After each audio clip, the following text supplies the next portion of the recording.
niyo mpamvu Yohana yabonye Yesu afite amahembe arindwi. niyo mesaje Imana ishatse guha Yohana, ishaka no guhitorera ko umwana wayo Yesu Kristo ubwami azaniye isi ari ubwami bwuzuye, ufite imbaraga, ufite ubutware, bufite ubushobozi, kandi ubwami butazabamo ikibi, ahubwo buzabushyitse imbere y'Imana. kuko ubwami bw'isi iki gihe ntabwo bwuzuye imbere y'Imana, bwuzuye ibibi gusa. niyo mpamvu Imana yateguye kugira ngo ikureho iyi si, izane iyindi si nshya izabamo abayubaha kandi izabemo ibyiza, nta kintu kizayirangwamo. Yesu rero niwe waje gutangiza ubwo bwami.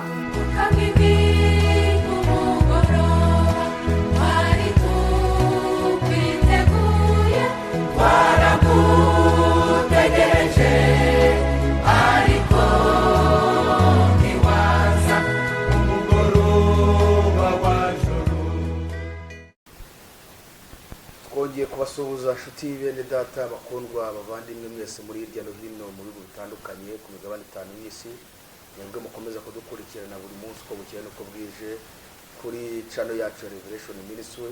Amahoro y'Imana akomeze kubana namwe mwese. Ndibwira yuko tumaze iminsi turimo turaganira ijambo ry'Imana nk'uko twatangiranye ku gitabo cy'ibyahishuriwe Yohana. Twahereye ku gice cya mbere kugeza ku gice cya gatanu. Ndibwira ko tumaze kumenya ibintu byinshi cyane, tumaze kwigamo byinshi cyane, kandi ngira ngo twabasobanuriye igituma turimo kwiga iki gitabo cy'ibyahishuriwe Yohana. Impamvu ya mbere ni ukugira ubumenyi, kugira ngo tumenye. Icya kabiri ni uko tugomba gufashwa egal kwezwa, kuvuga ngo tumenye ariko tunezwe, kuko iki gitabo ni igitabo gikomeye kirimo ibintu byiza byinshi birebana n'igihe duhagazemo, birebana n'iyi minsi ya nyuma y'imperuka. Icyakoza abantu benshi ntabwo babizi ko ari iyo minsi duhagazemo, ariko ngiyo impamvu navuga ngo ni imwe mu ntego yatumye twinjira kwiga igitabo cy'ibyahishuriwe, nubwo tuziga ari inyigisho nyinshi hose no muri Daniel ndetse n'ahandi n'ibirebana n'igihe duhagazemo, n'ibirebana n'ubuzima bwacu bwa buri munsi, ariko twahereye ku gitabo cy'ibyahishuriwe kugira ngo tukige. Ngira ngo rero murabizi ko twari tumaze iminsi turi kwiga igice cya gatanu, niho tugeze, tukaba turi kwigamo ingingo zigeze ku 8. Ingingo ya mbere twari twavuze ko ari igitabo kiri mu kuboko kw'iburyo kw'Imana. Iyo niyo ngingo ya mbere. Cya kabiri, iki gitabo tusobanura igituma kuki cyari kiri mu kuboko kw'iburyo kitari mu kuboko kw'ibumoso. Iyo ni ingingo ya mbere tukiriho. Ingingo ya kabiri ni uko cyari cyanditsweho imbere n'inyuma. Ni ubuye busobanuro ko cyanditsweho imbere n'inyuma. Ingingo ya gatatu, gifatanishijwe ibimenyetso bintu by'ubushishi. Ibimenyetso bintu by'ubushishi bisobanura iki? Ibyo twari bisobanuye. Ingingo ya kane, ni ibyari bicyanditsemo. Ese ni ibiki byari bicyanditsemo? Ibyo nabyo twasobanuye bimwe mu byari bicyanditsemo. Ingingo ya gatanu, ese ibyo byari bicyanditsemo byarebaga nde? N'abantu cyangwa ni Yesu? Ni isi cyangwa se ni Yesu? Nabyo twarabyize, twabonye ko ibyari bicyanditsemo byarebaga twebwe, ntabwo byarebaga Yesu. Ingingo ya gatandatu, twibazaga ikibazo kibaza ngo none se iki gitabo Yesu ko ari wakibumbuye, yakibumbuye mbere yuko avuye mu ijuru aza mu isi, cyangwa se ni nyuma yuko amaze kuva mu isi asubiye mu ijuru? Ingingo ya karindwi, ni uko Yohana yagaragaje ko igice cya gatanu umurongo wa 6 yabonye Yesu ngo afite amahembe arindwi n'amaso arindwi. Noneho iyo ngingo irabaza ngo ese Yesu afite amahembe arindwi? Ese Yesu afite amahembe? Amahembe ni iki? Nubuye busobanura Imana yashatse kugira ngo iduhe kuri aya mahembe, kuri aya mahembe Yohana yabonye kuri Yesu. Ingingo ya 8, kuvuga ngo dusigaje ingingo ebyiri, iya karindwi n'iya 8. Ingingo ya 8 ni igice cya gatanu umurongo wa 12, ku bisingizo birindwi Yohana yabonye abamarayika bizima bahora basingiza Yesu, bitewe n'uko ari we wemeye gufata kiriya gitabo agatangira kumena ibimenyetso birindwi bigifatanije. Ibyo bisingizo birindwi twavuze ko impamvu tuzabyiga nta yindi, nuko ibi bisingizo bisingizwa Imana. Yesu yongeye kugaragaza ko hari abanyamadini, hari abantu bari hano mu isi bavuga ngo ni abakozi b'Imana, ni abavuga butumwa, ni abayobozi b'itorero, n'abahanuzi ndetse n'abandi batwaye bimwe muri ibyo bisingizo by'Imana.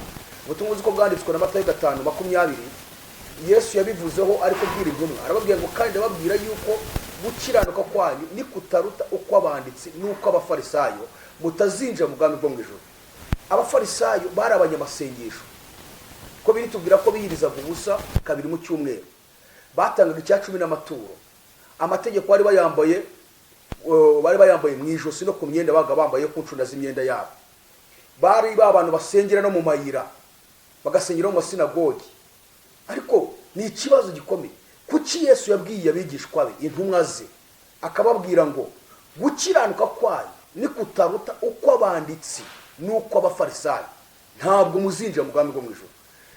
Iki ni kimwe tuziga, turebe abafarisayo ibyo bari baratwaye Yesu, kugira mu rwego rw'uko abwira intumwa ze ko nibatagira gukiranuka kuruta uko abanditsi nuko abafarisayo batazinjira mu bwami bwo mu ijuru.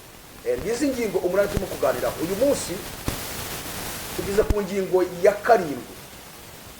Mbere yuko twinjira mu kugira ngo tutangiye kuyiganira, reka dusome ibyashuri Yohana igice cya 5 umurongo wa 6, hanyuma twumve uko hatubwira.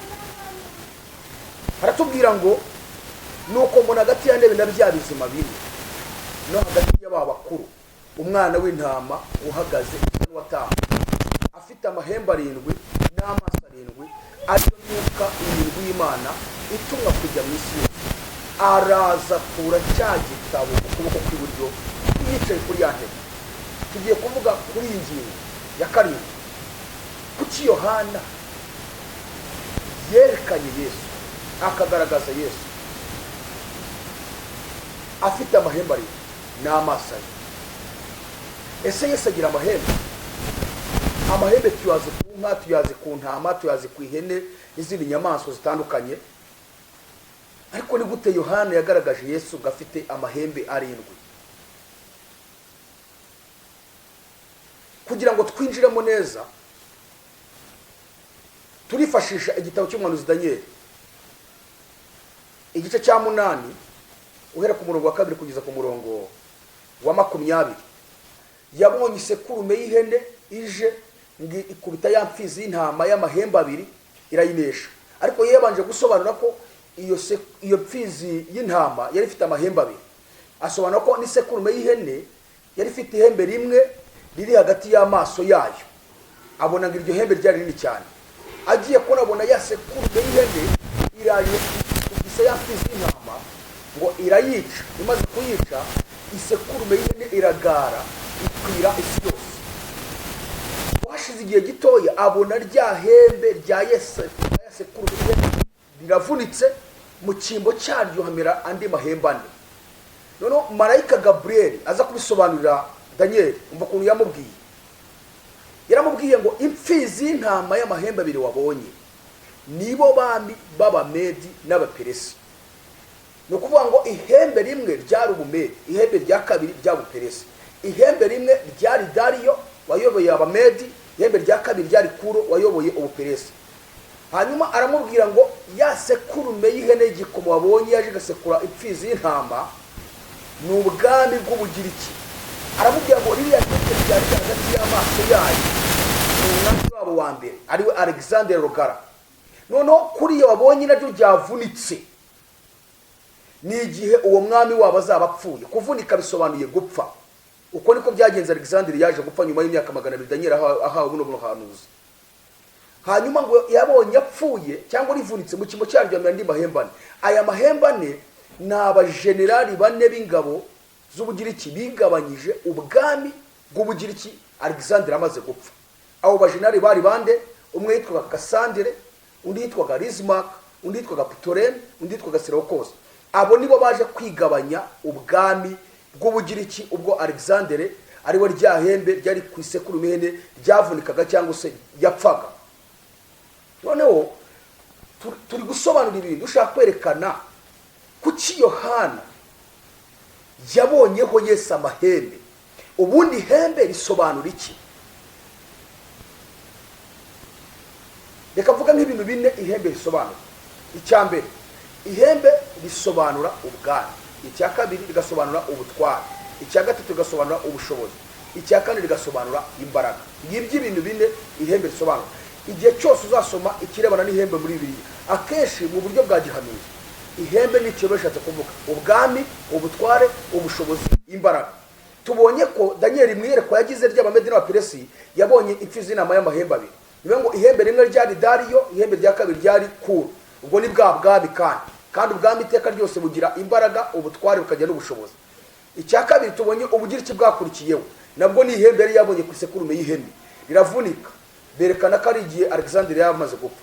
Mu cyimbo cyaryo andi mahembe ane, nabwo berekana ko ari abajenerali bane b'ingabo bazigabanya ubwo bwami.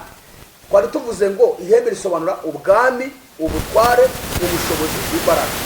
Aho niba bamwe twifashishije muri Bibiliya ubwami bw'isi, uwo tugiye kureba uburyo abantu b'Imana cyangwa se bamwe mu bakozi b'Imana, Imana yagiye igaragaza ko yabagize amahembe yayo. Iyo dusoma mu gitabo cya mbere cya kabiri, ibice bibiri guhera ku murongo wa mbere n'uwa kabiri, ugasimbuka ukajya ku murongo wa 10 n'uwa 11, aha twashaka kugaragaza uburyo Imana yerekanye Samweli n'ihembe yahagurukije kugira ngo afashe Isiraheli kuyobora ubwoko bwayo. Haratubwira ngo maze Hana arasenga ati, umutima wanjye wishimira Uwiteka, ihembe ryanjye rishyirwe hejuru n'Uwiteka, akanwa kanjye kagukiye ku banzi banjye, kuko nejejwe n'agakiza kawe. Uyu ni Hana, kugira ngo murabizi ko Hana yamaze ikintu cyane, nta rubyaro afite, yarabuze umwana. Mukeba we amukina ku mubyimba, ariko Hana akomeza gusenga yinginga Imana kugira ngo Imana muhe urubyaro.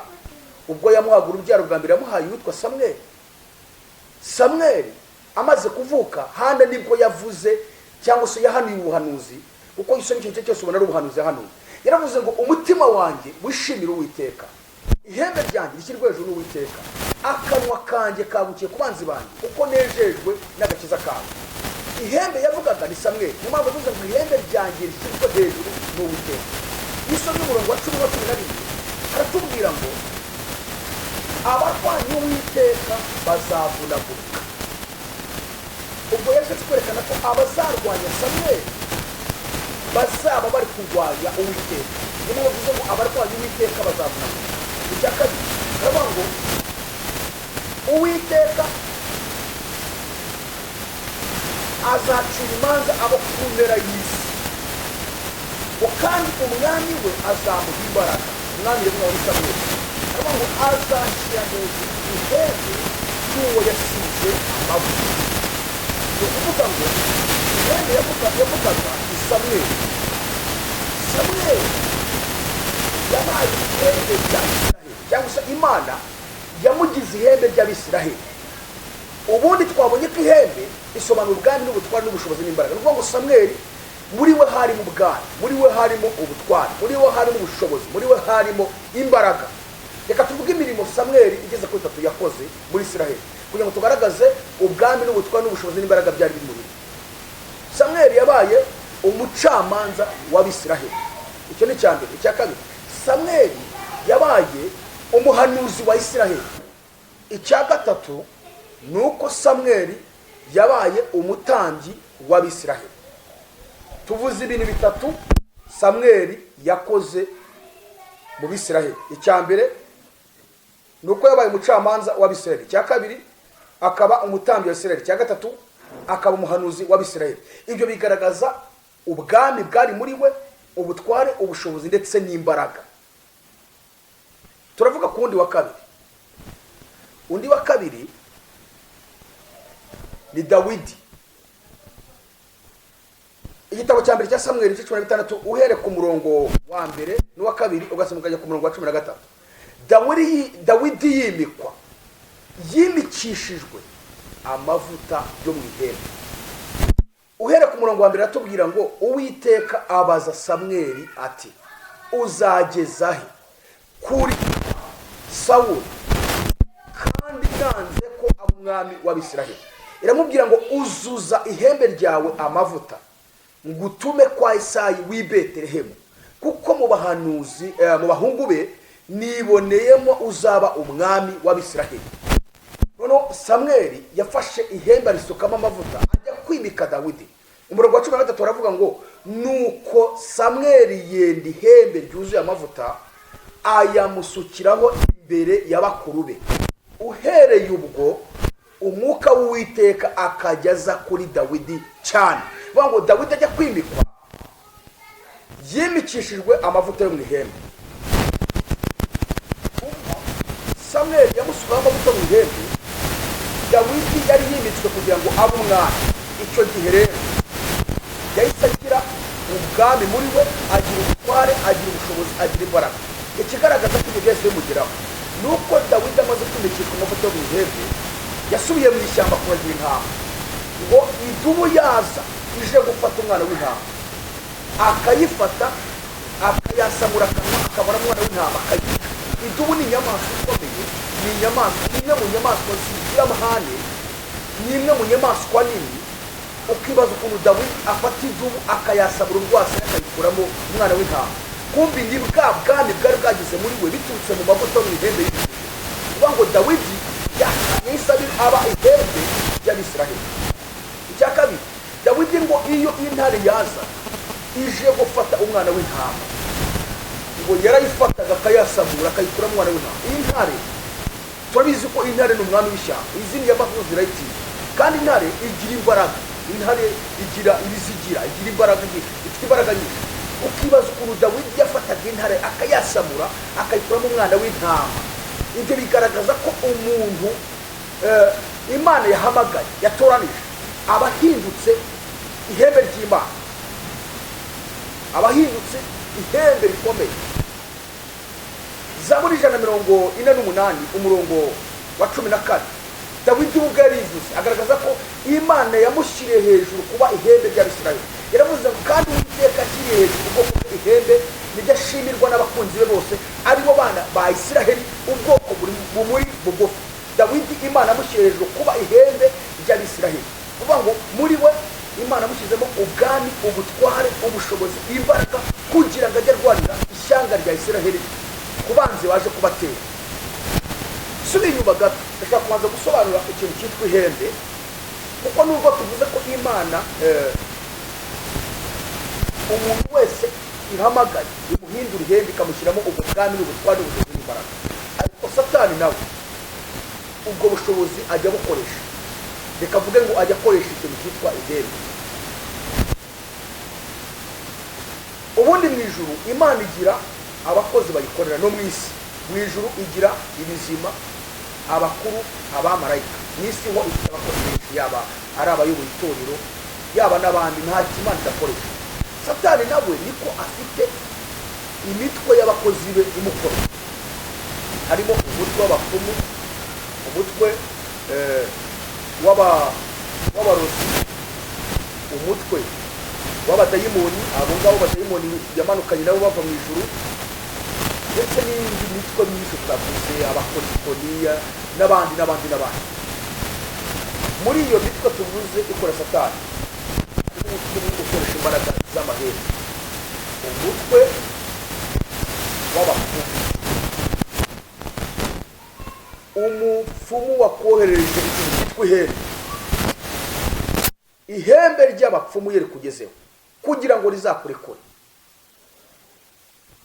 Icyambere, bisaba abanyamasengesho ngo baze bakugumeho bagusengere, kandi biyirije ubusa, ntacyo barya, bagutindeho, nta bya bindi byo kuza ngo barakurambika ibiganza bate bagenda, kugira ngo rikuveho nuko biyirije ubusa bakakumaraho iminsi. Ibyo kiba abanyamasengesho bamaze gucika, buri wese ni nyamwigendaho, buri wese ari gushakisha ubuzima.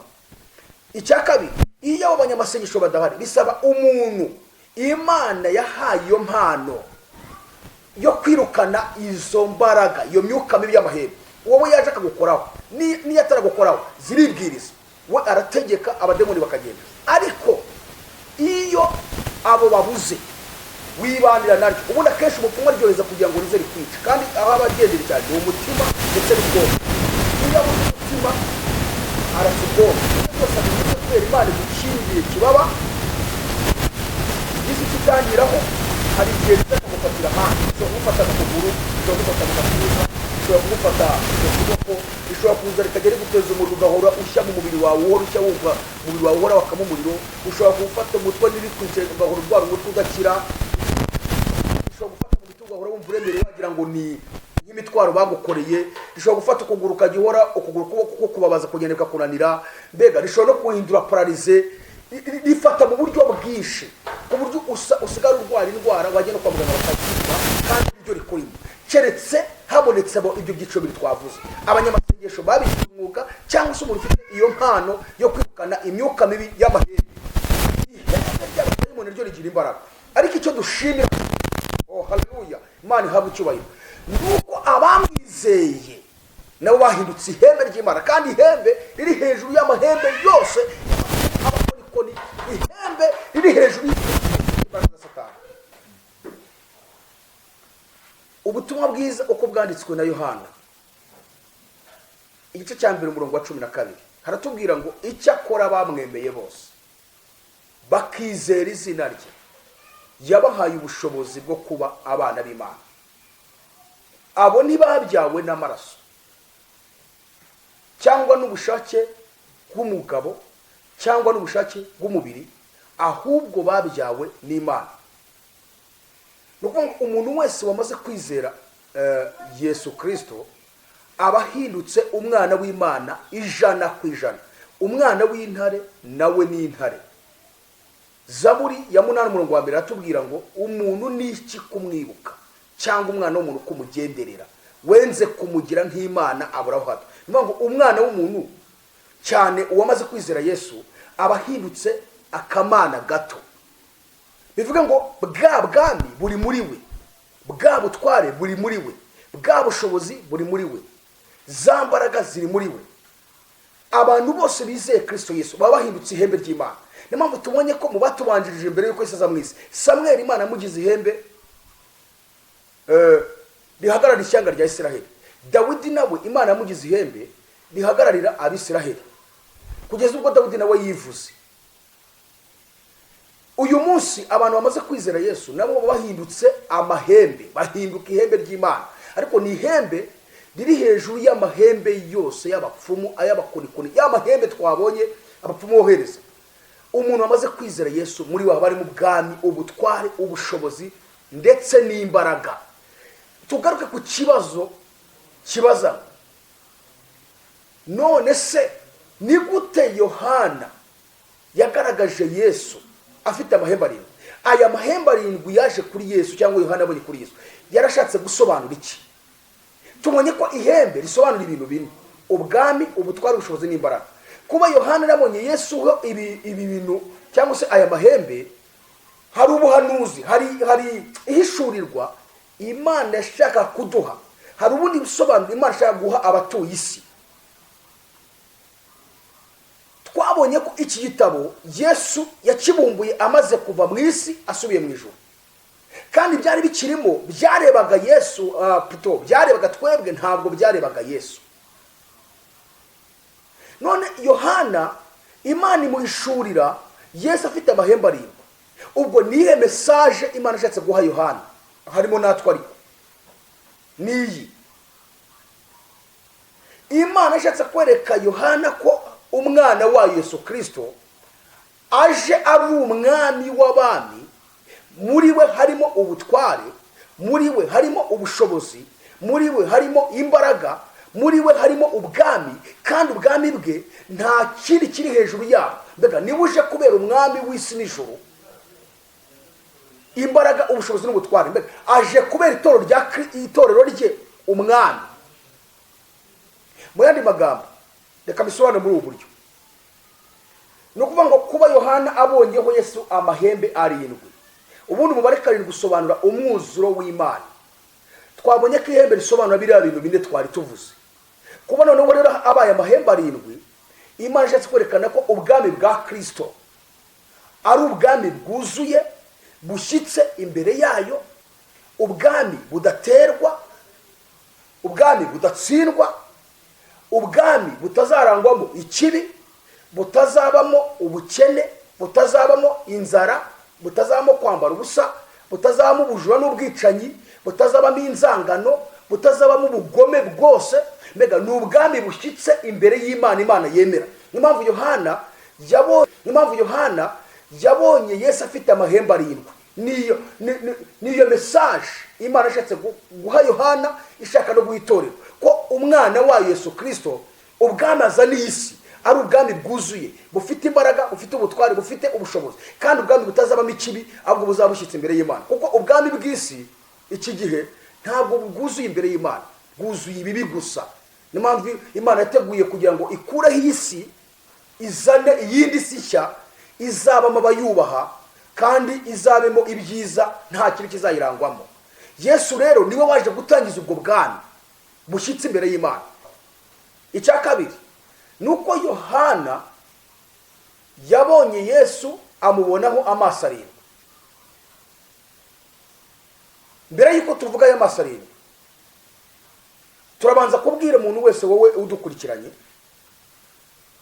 wowe udukurikirana buri munsi, uhora ukurikirana izi nyigisho z'ibyahishuwe, ngo niba warizeye Kristo Yesu, icya mbere ugomba kubanza ukiyumvamo ubu bushobozi bw'Imana.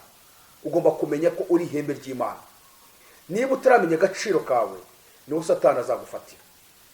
Urugero, ubutumwa buzi ko bwanditswe na Mariko igice cya 16 uhere ku murongo wa 14 kugeza ku murongo wa 19, haratubwira ngo ubwa nyuma abonekera abigishwa be 11 bicaye bafungura,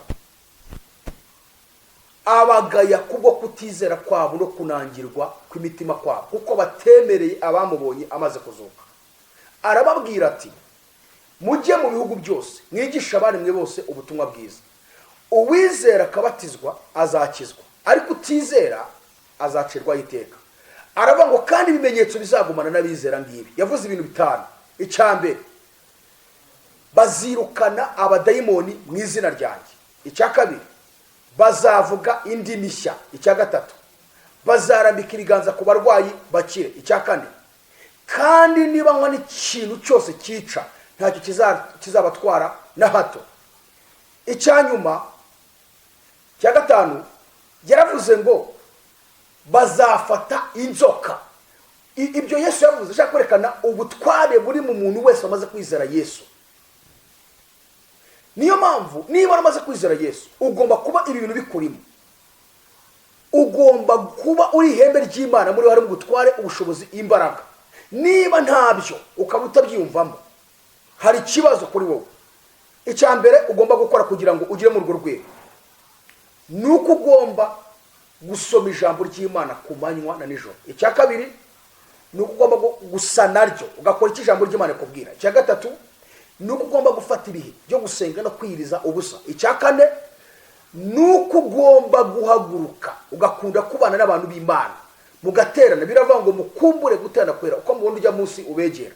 Icya nyuma, nuko ugomba gukorera Imana. Ibi bintu bitanu tuvuze, nuramo kubigize, uzahinduka ihembe ry'Imana.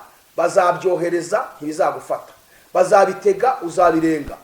Umva, yaba ibitega, yaba amahembe, yaba ibyo bateze mu nzira, ibyo bazakora byose bazohereza basanga uri ihembe riri hejuru y'andi mahembe yose.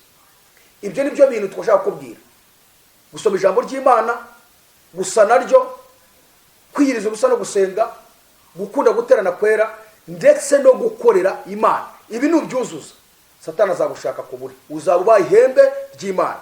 Reka tubashimire mwebwe mwamudukurikiranye kubwira ijambo ryiza tubagejejeho. Turabasaba gukomeza kubana natwe, ndetse no gukora subscribe kuri channel ya Revelation Ministry kugira ngo murusheho gukurikirana inyigisho tubagezaho buri munsi. Turasenze mu izina rya Yesu kugira ngo Imana ikomeze kukwitaho, kandi Imana ikurwanirire, Imana iguhindura ihembe ryayo, Imana igushyire mu bwami, igushyire mu butwari, igushyire mu bushobozi, igushyire mu imbaraga. Amahoro y'Imana komeze kubana namwe mwese. Amen.